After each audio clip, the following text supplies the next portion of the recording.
Qu'est-ce que tu fais? Tada! C'est pour tes trophées de golf ou des bouquins que je n'ai pas vus? Non, c'est pour toi. Mais mon cœur, il y aura jamais assez de place pour toutes mes chaussures sur cette étagère. Il va falloir en acheter quelques-unes. En fait, ce n'est pas pour tes affaires. D'accord. C'est pour toi. En entendant cette phrase, je reste complètement figée. Harry se dépêche alors de m'expliquer. Il dit qu'il veut simplement pouvoir lever les yeux chaque jour et voir ma beauté. Tu veux que je reste sur cette étagère? Oui. Mais j'ai un travail. Tu sais, enfin Démissionne.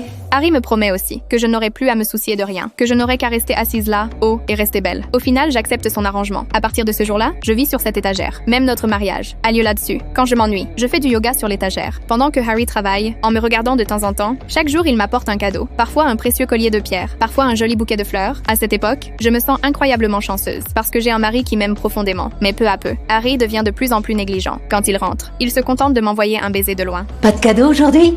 C'est très attentionné d'offrir un baiser, je trouve. C'est même mieux qu'un bijou, si vous voulez mon avis. Les jours passent les uns après les autres, même si je me prépare soigneusement chaque jour. Harry ne me jette qu'un regard distrait. Jusqu'au jour où Harry, en plein travail, se lève soudain et quitte la pièce. Par ici. On va le tourner dans l'autre sens. Une personne de chaque côté. Je m'occupe de la chaise. Désolée, attendez, non, désolée. Comme ça. Parfait. Harry, qu'est-ce qui se passe? Mais Harry répond simplement d'un air vague, qu'il veut juste changer d'endroit pour admirer la vue. En regardant Harry travailler de dos, je repense aux promesses qu'il m'avait faites, et je me sens terriblement blessée. Je ne peux que pleurer seule en silence. 3 ans plus tard, Harry ne vient plus jamais me voir, même quand je crie depuis le mur. Personne ne me répond. Finalement, je rassemble enfin mon courage. Je ne crois pas qu'on puisse continuer.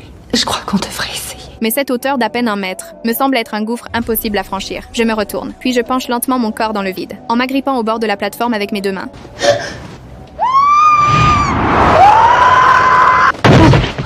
Quand mes pieds touchent enfin le sol, cette sensation me paraît terriblement étrangère. Je me relève en titubant, je prends une barre de fer et je réduis en morceaux cette plateforme, qui m'a emprisonnée pendant 3 ans